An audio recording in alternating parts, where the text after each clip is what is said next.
Hey guys, so I have something I want to bring to the group. Um, the thing that's been on my mind is basically more like a lifestyle thing. So I just kind of want to know what we've doing a little work from home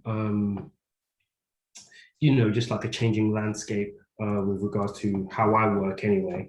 Um, I want to just kind of zero in on what the best working habits are for improved physical health and well-being. So I'm looking at things that can, the niggling things like RSI, eating habits. You've got to remember that, I mean, if you lay your working life out as a map, you're going to be working for more than half of your life.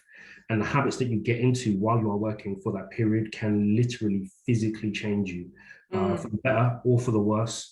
And disclosure, I'm finding that some of those changes are for the worse, and I want to curb a lot of it basically. So to kind of take it to the bottom, I know a lot of people obviously working from home, exercising less, probably going to be struggling with weight. I know I am. Um, Eating habits as well. It's kind of all over the shop. But also working times. I kind of find that it's kind of all over life and creation at the moment.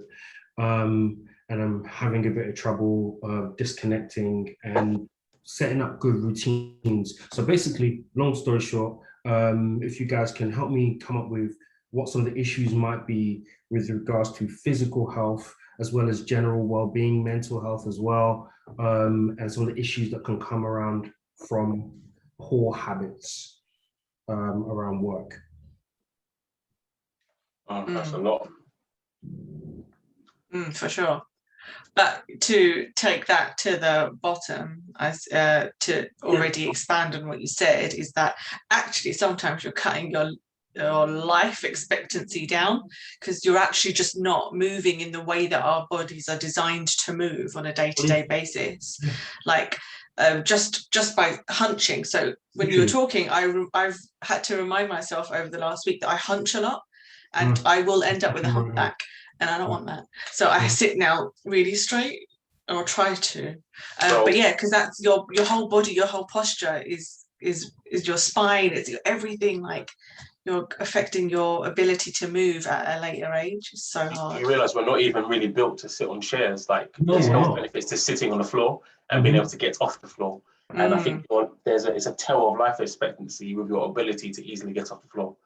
And so some people can't. And if you remember if you do remember, because you're all quite old, not as young and fresh as me, when you was back in primary school, when you'd sit on the floor for assemblies, try and do it for that period now, you'd find it very difficult. Yeah, for an hour. In your arms, it's very difficult. And so these are skills that are lost when you just don't, I say skills, things in your body that are just lost. And I think there's so many other negative things. You get diminishing returns on productivity.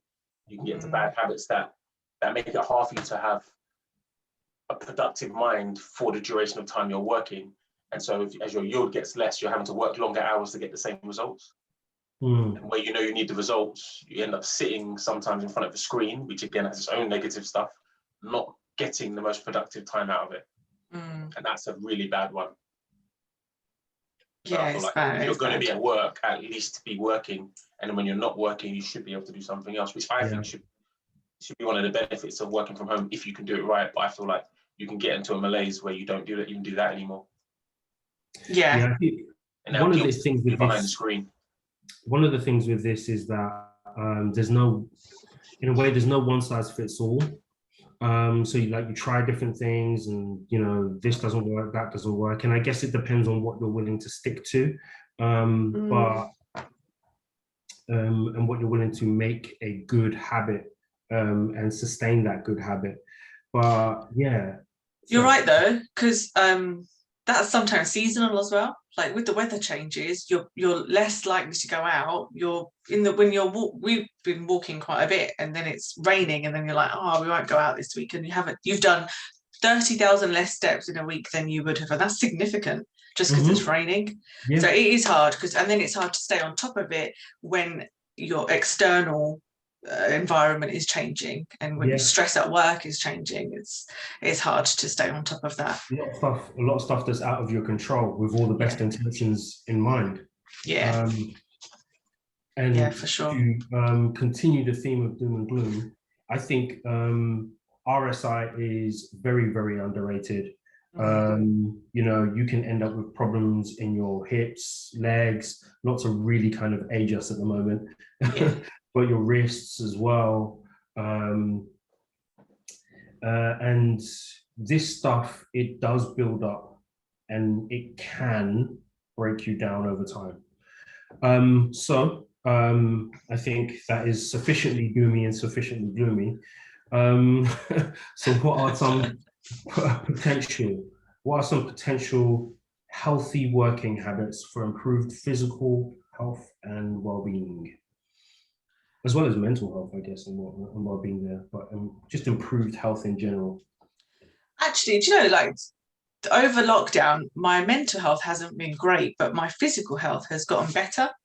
So I'll publicly say I was 100 kg a year this time last year, and now I'm 85 kg now. And it's like, actually, this, for me, this situation worked because I was able to find more time in my day. I didn't have to wake up to go to the gym. I can now do it in the middle of the day and still do my 3 hours of exercise a week, intense exercise a week, plus the walking. And that for me has just worked. So it's finding the rhythm that's going to work. And then what my problem will be is if we go back to the office, I'll have to try and sustain this that I've managed to crack after some time to the new situation. So yours is the other way. You've just got to work out and try all of the different methods that are going to get you to sort of deal with this current situation. So it might be that exercise in the middle of the day, it might be in the morning, it might be in the evening. It's just whichever one is right. But then don't be scared about changing it and say, look, the morning worked for that week, it's not going to work for this week. I'm happy to change it. And I don't think there's a plan that's going to work the whole year. There's a couple of things I'd add to that. I'd say, first of all, I think in some sense you're dependent on the culture of the organization you work for. Jankee, being a boss, can define that somewhat. But generally, if your company makes it difficult for you to have flexibility, it's going to be tough. And why I say that is the tools that we now have available to us are not still taken to the bottom, but they can almost be counterproductive to us or give us the negative sides about the positives. And so if you're a slave to a screen because your screen follows you anywhere and your phone doesn't let you get away from your emails, that can be stressful. But if you're only given the stressful side, it's bad. There's a positive side. The positive side is you should be able to work when it's most convenient to you and get the same results. But that depends on the culture of the company. If the culture of the company cares more about you being at your desk and available at any hour between 9 and 5 than the fact that you realize that your phone went off at 6 and you could get that work done because you felt like it, but you felt that burst of energy to go and work out at 4, if your company allows that, then you're going to get the best of technology. You're going to get the best of being able to access your work whenever you want. So it really depends on, does your technology work for you or do you work for your technology? Are you enslaved by the hours? Are you enslaved by, as soon as my phone goes off, I must respond to it? Or is the phone yours to respond to as when you please? Because now you say, it's 8 o'clock, I've done all my stuff today, I've eaten good today, I've done my exercise like Jankee said, and it's 8 o'clock, but actually I fancy going to my phone because I can now and catch up and get that done. And I really think it depends on, is the stuff working for you? And does the culture of your environment allow for you to be flexible in when you're working? The last thing I'll say is, I remember saying early on in lockdown was, the benefit I really like from working from home is that before you could be sat at work, have a block or whatever it's called, a mental block, and now you're stuck and you're sitting there in this place where you can't do anything else. Whereas now, just go and wash the dishes. It's one less thing you have to do later, and then you can come back and the block might be gone. Maybe you can move the floor, maybe you can do your workout. And so you're achieving the things that would be sitting on your mind in the day when they're convenient to you, rather than having to wait for some other time. Yeah, very valuable. I think one thing I want to touch on that maybe I didn't emphasize earlier enough. I think the exercise you can kind of, I think for me personally anyway, as long as I kind of get my head into gear, I know I've had periods in my life where that's been a good focus. I think the thing I've kind of always struggled with is dietary habits, good eating routines. So I kind of just wanted to get a few bits from you guys.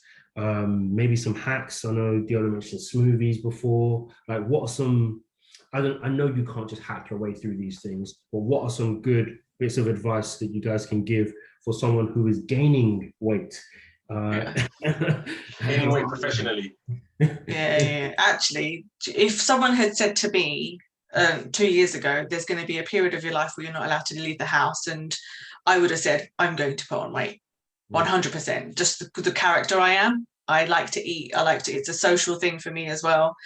But recently I've been tracking my food intake, and it's surprising how quickly you get to 1,500 calories, 2,000 calories for men.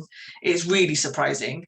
And I had to go, oh my goodness, I didn't realize that piece of toast is that, and you've now wasted that calorie on this empty wrap or something that you've had. And so that for me has worked, because I know now what I can eat without going over the recommended daily amount. So that has helped me. And there's like apps and stuff you can use to do that. I think that's a big one. I've always actively ignored the calorie intake thing. Just because for some people it's not good. Like, it felt like an unachievable target almost. You see some of the numbers on some of the stuff you like, you go, ooh. And what they do on the drinks as well, it'll be like a 1 liter drink or a 750 ml drink. But they'll give you the units per 100 million. ml. What's that about? And you can see like it's already 33% of what you should have a day. And you know you're going to finish the bottle. So it's like, but I don't know. That's a really good one, I think. It's discipline and planning again. It's the discipline and boundaries. Boundaries of, do you plan lunch into your day? Do you plan breakfast into your day?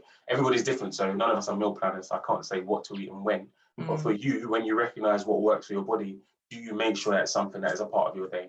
And then when you go do your shop, do you plan and say, actually, this is the food I need in the house, especially while I'm in the house, and I need to eat at these times. And you have to have that boundary. It's the same as what you're saying, RSI, and how long am I sat in front of my screen? Well, actually, am I going to stop for lunch? Or am I going to be the do-gooder, who accepts all the meetings, works all the way through because I'm proving to myself how hard I work, but actually I'm going to burn out quicker. And then get to the end of the day and feel like you deserve this big meal, or you deserve this takeout. And that affects both your eating habits, but it affects your ability to work, because your brain's not going to be operating the same level for most people. And so even though you feel like you've done a great thing by working, probably you're going to be moaning at everyone, telling them how tired and hungry you are, which lowers their morale. And secondly, you're probably not going to be operating at a higher level. And then, as Jankee says, you're going to go and binge eat to cover for the bit that you missed. And you're probably not going to eat the meal that you deliberately had to cook or put together. You're going to get the quickest, simplest thing you can get down you to compensate. So I think, as with most things in life, it's about discipline and planning. Yeah, it's all connected. It's all connected. All right, guys, I need one rational and one radical. I mean, we've discussed a lot of things. I guess you can pick out anything within that, maybe to zero in on, or just a general statement. Hit me with it. All right. Get a life coach. Mad. Tell them to tell you what to do. I don't know any life coaches, but sometimes I think having like that boot camp mentality and forcing yourself into a habit can be the thing, because then you realize actually it's not that difficult for me to just get up and do half an hour's exercise. But someone forcing you to do it sometimes, or get a girlfriend, because she'll do it and she'll tell you to get off your butt. So they're my radical solutions. The girlfriend might be cheaper. Sometimes marginally to the dark side. So this sounds like radical advice all of a sudden. that was the radical one. Yeah, it's very, very radical. Okay, so in that case, I'd say more sensible or more mainstream advice, which starts with a radical beginning, and it's radical to other people maybe, but for you, I think it's sensible. I think it's to really carefully log what you do, maybe more organically for a period of maybe at least a cycle, whether that's a week or a month, and really log what impact each step had on you. So when you didn't have breakfast, how did it affect your day? When you sat down, how did it affect your day? These different things. And if you can log it and analyze your own data, it's more intensive. It's a lot of work to do. But people who have, for example, people who have like stomach problems and this stuff, or dietary problems, they're really advised to log what they eat. And once you log what you eat, you can then check against the impact it has. And when we're not just talking about food, we're talking about health in general. It's logging what your day looked like. And when your back hurts in the morning, what did you do the day before?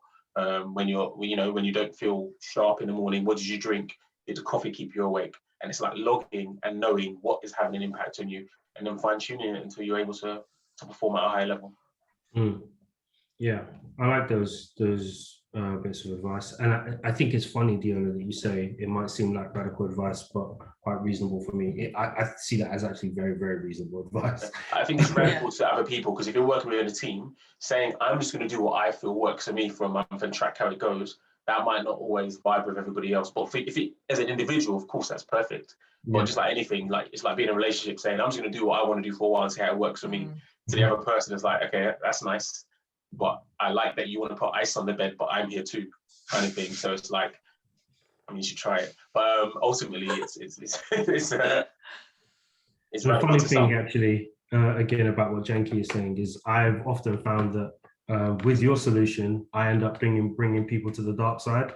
So I often end up dragging them down too. So I think I need to fix this first. But that's it. You got to fix what's inside your head as well.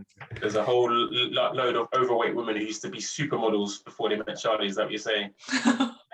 Right, guys. On that note, I will see you.